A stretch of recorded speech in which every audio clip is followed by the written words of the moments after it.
अस्सलाम वालेकुम एवरीवन। तो कैसे हैं आप सब लोग? मैं उम्मीद करती हूँ आप सब ठीक-ठाक होंगे, मज़े में होंगे। अल्लाह पाक सबको अपने घरों में खुश रखे, आबाद रखे। हम भी अल्हम्दुलिल्लाह बिल्कुल ठीक-ठाक हैं। तो सुबह का तकरीबन 7:30 बजे का टाइम था, इसी टाइम मैंने अपना व्लॉग स्टार्ट किया है। वर्किंग डे पे मैं इसी टाइम उठती हूँ। सुबह उठ के मैं सबसे पहले अपने हस्बैंड का लंच पैक करती हूँ। लंच वैसे मैंने सारा कुछ रात से रेडी करके रखा होता है, सिर्फ़ जो रोटी होती है ना वो मैं सुबह के टाइम बनाती हूँ। तो सुबह के टाइम में फ्रेश उनके लिए 2 रोटियाँ बना लेती हूँ।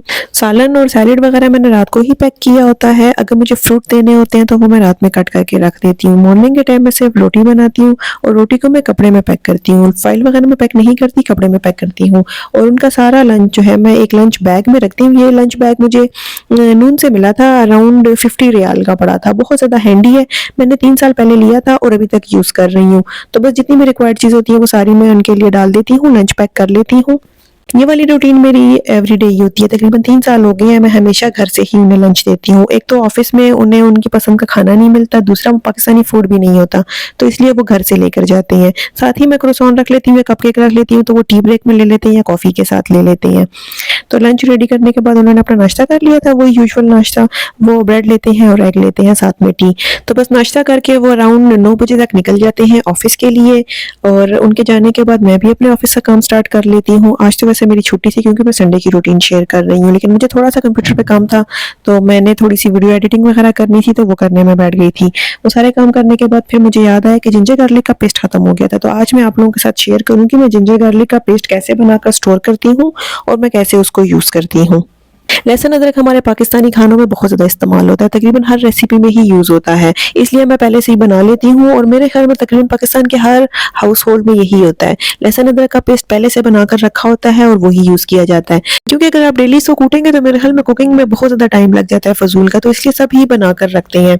तो मैंने यहाँ लहसुन लिया है, लहसुन मैं छिला हुआ ही लेती हूँ क्योंकि मुझे लहसुन छिलना बहुत मुश्किल लगता है। साथ में मैंने अदरक लिया, अदरक ये जो मैंने अमाउंट शो की ये काफ़ी ज़्यादा है, इसमें से मैं हाफ़ यूज़ करूँगी, हाफ़ मैं स्टोर करके रख दूँगी अगली दफ़ा यूज़ करने में। अगर प्राइस की बात करते हैं, ये जो लहसुन है ये मुझे 9 रियाल का पैक मिला था, छिला हुआ लहसुन, और ये जो अदरक है ये टोटल मुझे 10 रियाल का पड़ा था जितना मैंने लिया। इसमें से मैं हाफ़ यूज़ करूँगी, हाफ़ मैं स्टोर कर दूँगी फ्रीज़र में।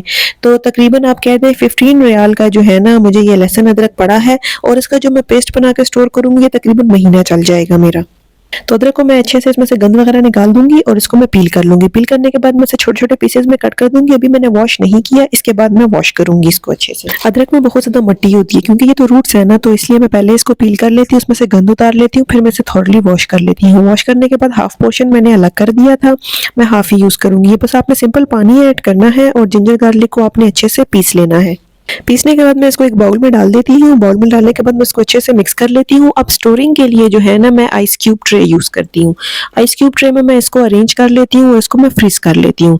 फ्रीज़ इसलिए करती हूँ, जिंजर गार्लिक के पेस्ट को अगर आप फ्रीज़ नहीं करेंगे तो फ्रिज में 2-3 दिन के बाद इसका कलर डार्क होने लग जाएगा। कभी ये ग्रीनिश कलर का हो जाता है, कभी डार्क सा हो जाता है, ब्राउन सा हो जाता है। अगर आप इसे फ्रीज़ करके रखेंगे तो ये बहुत ज़्यादा अच्छा तरीका है। एक तो इसका टेस्ट भी नहीं खराब होगा, ना ही इसका कलर खराब होगा, इसकी फ्रेशनेस भी बिल्कुल रहेगी इसी तरह। और दूसरा मैं क्यूब्स में इसलिए डिवाइड करती हूँ क्योंकि मैंने तो सालन में 1 टेबल स्पून ही यूज़ करना होता है, तो बस मैं एक क्यूब ले लेती हूँ और उसको मैं यूज़ कर लेती हूँ। जो लेफ्ट ओवर था वो मैंने एक बाउल में डाल दिया था, इसे मैं आज की कुकिंग में यूज़ कर दूँगी। शाम के टाइम मेरा बेटा काफ़ी ज़्यादा तंग कर रहा था तो हम पार्क आ गए थे। ये पार्क हमारे घर के सामने ही है। अब सितंबर स्टार्ट हो गया है तो सऊदी अरब में रात के टाइम काफ़ी बेहतर हो जाता है मौसम। दिन के टाइम ऑब्वियसली बहुत गर्मी होती है, लेकिन रात के टाइम काफ़ी ज़्यादा गर्मी का ज़ोर टूटता जा रहा है, तो काफ़ी बेटर था। हम बाहर आ गए थे, तकरीबन आधा घंटा रहे थे पार्क में, उसके बाद वापस घर आ गए थे।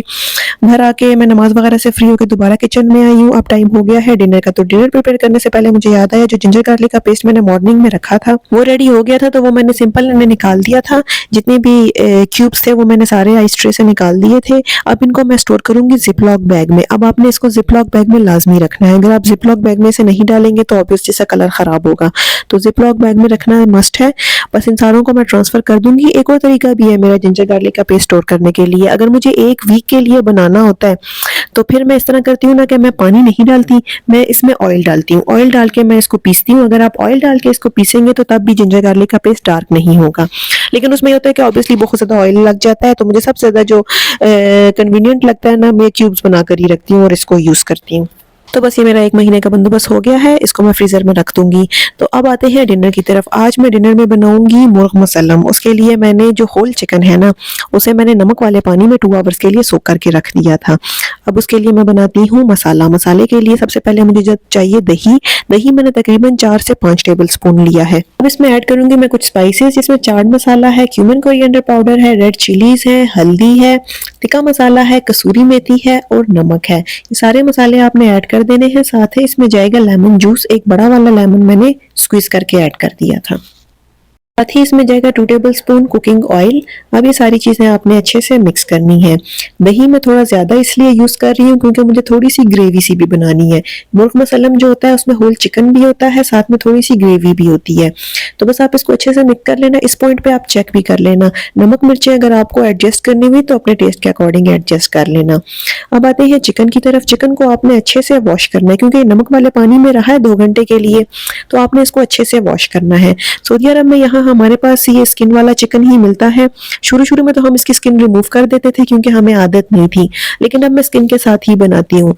तो अगर आपके पास स्किन के बगैर वाला चिकन भी है तो कोई बात नहीं, सेम प्रोसीजर ही है उसका। तो मैंने चिकन को अच्छे से वॉश कर लिया है, इसमें पानी निकाल दिया है इसका मैंने। अब हमने जो मसाले और दही का मिक्सचर बनाया था ना, उसमें हम चिकन ऐड कर देंगे। चिकन को आपने बहुत अच्छे से मसाले में कोट करना है। अगर आप स्किन के बगैर वाला चिकन यूज़ कर रहे हैं तो आप इसके ऊपर कट्स भी लगा सकते हैं। मैं स्किन वाला यूज़ कर रही हूँ तो कट्स लगाने से ना वो स्किन खिंच जाती है, बड़ा अजीब सा हो जाता है। अगर आप स्किन वाला चिकन यूज़ कर रहे हैं तो उसके लिए आप इसे फोक की मदद से या छुरी की मदद से आप इसकी स्किन को प्रिक कर देना, स्पेशली ये जो ब्रेस्ट वाली साइड है ना, इसकी साइड से। तो ये जब आप करेंगे ना तो जो मसाला है उसका टेस्ट अंदर तक जाएगा। तो चिकन को मैंने मैरिनेट कर दिया है, इसे कवर करके मैंने रख दिया तकरीबन 30 मिनट्स के लिए। अब मुर्ग़ मुसल्लम के साथ मैं बनाऊंगी मेवे वाले चावल। तो उसके लिए मैंने 2 कप चावल ले लिए हैं जिसे मैंने अच्छे से वॉश कर दिया है।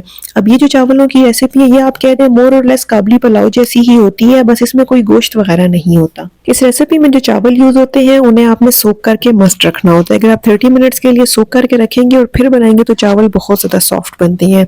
तो चावलों को मैंने वॉश करके सोक करने के लिए रख दिया था। मीनवाइल मैंने कैरेट्स कट कर दी थी और मैंने नट्स निकाल दिए थे। अब आते हैं कुकिंग की तरफ। यहाँ मैंने एक सॉस पैन में 3 टेबलस्पून बटर लिया है जिसमें मैंने थोड़ा सा कुकिंग ऑयल ऐड कर दिया है। फ्लेम आपने लो रखनी है ताकि बटर अच्छे से मेल्ट हो जाए। बटर को आपने जलाना नहीं है। उसके बाद हम इसमें ऐड करेंगे जिंजर गार्लिक का पेस्ट, तकरीबन 1 टेबलस्पून। जिंजर गार्लिक के पेस्ट को आपने 2 to 3 मिनट्स के लिए बटर में पकाना है ताकि इसकी रॉ स्मेल खत्म हो जाए। जब जिंजर गार्लिक का पेस्ट पक जाएगा तो हम इसमें डालेंगे कुछ होल स्पाइसेस, जिसमें मैंने दालचीनी डाली है, बे लीव्स डाले हैं, थोड़ी सी मैंने इसमें लौंगे डाली हैं और 1 टेबलस्पून मैंने इसमें ज़ीरा डाला है।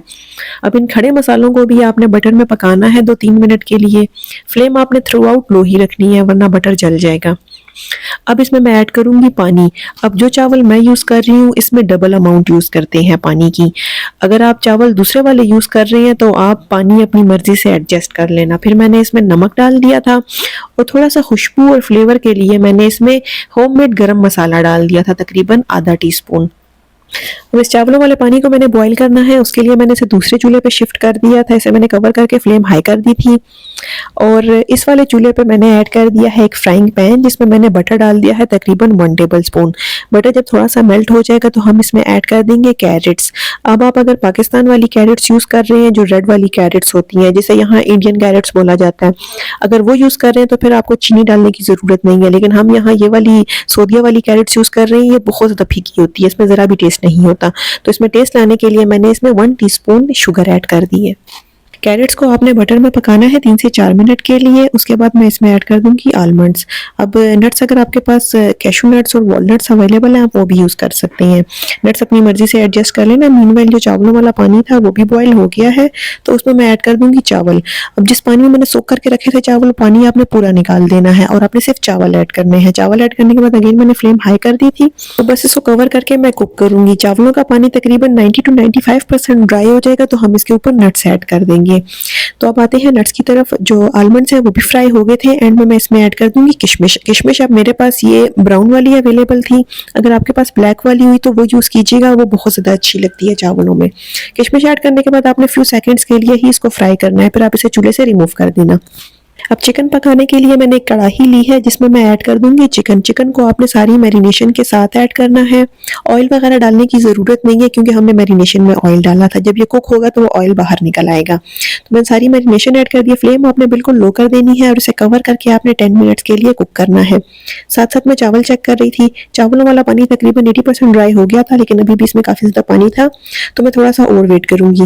जब पानी तकरीबन 90% 95% ड्राई हो जाएगा, हम इसके ऊपर ऐड करेंगे नट्स और हमने जो कैरेट्स कैरेमलाइज़ की थी वो सारा आपने इसके ऊपर ऐड कर देना है। अब हम चावलों को देंगे दम। आपने कवर कर देना है 3 मिनट्स के लिए आपने हाई फ्लेम रखनी है, उसके बाद आपने चूल्हा बंद कर देना है। चूल्हा बंद करने के बाद आपने 40 मिनट्स के लिए इसे ढक्कन नहीं हटाना। 40 मिनट्स का दम देना मस्ट है, उसी से चावल सॉफ्ट बनते हैं।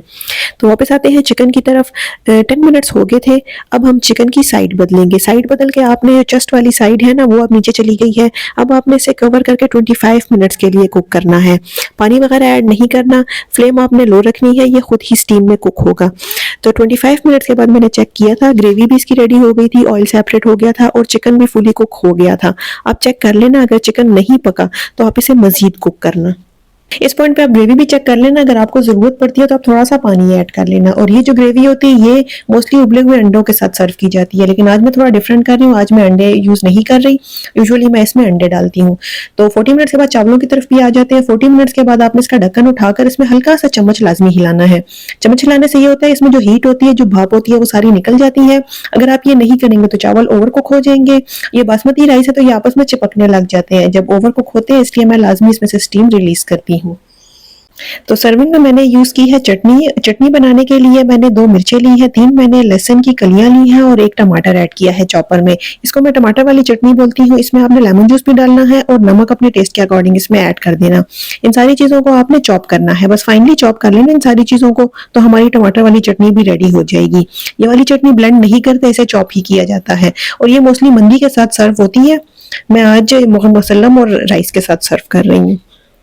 तो ये लीजिए चटनी भी रेडी हो गई। इस चटनी में वैसे आप फ्रेश कोरिएंडर या पार्सले भी ऐड कर सकते हैं। तो अब आते हैं डिनर की सर्विंग की तरफ। सर्विंग में मैंने इस तरह किया था कि एक डिश में मैंने चावल पहले निकाल दिए थे और उसके ऊपर मैंने चिकन ऐड कर दिया था और चिकन का जो रिमेनिंग मसाला था ना वो सारा मैंने एक अलग बाउल में डाल दिया था। ये वाली रेसिपी आप नान के साथ भी इंजॉय कर सकते हैं, आप चावलों के साथ भी इंजॉय कर सकते हैं। मेरे हस्बैंड को स्पेशली चावलों के साथ पसंद है, इसलिए मैं चावलों के साथ इसको सर्व करती हूँ। तो बस डिनर वगैरह से फ्री होके एंड में मैं आ गई थी किचन वाइंड अप हो गया था। ये सामने वाला काउंटर है, इसे मैं एवरीडे साफ करती हूँ क्योंकि यहाँ रोटी वगैरह बनती है, सालन भी गिर जाता है अक्सर, तो इसको मैं एवरीडे क्लीन करती हूँ। कोई सा भी क्लीनर लेकर उसे कपड़े की मदद से मैं साफ कर लेती हूँ। इसी के साथ मैं अपना ब्लॉग भी एंड करती हूँ। आई होप आप लोगों को पसंद आया होगा। वीडियो अगर अच्छी लगी है तो लाइक एंड शेयर कर लें। मेरी ये वाली रेसिपीज आप लोग जरूर ट्राई करना। तो मिलते हैं अगले ब्लॉग में, तब तक के लिए अपना ख्याल रखना। अल्लाह हाफिज।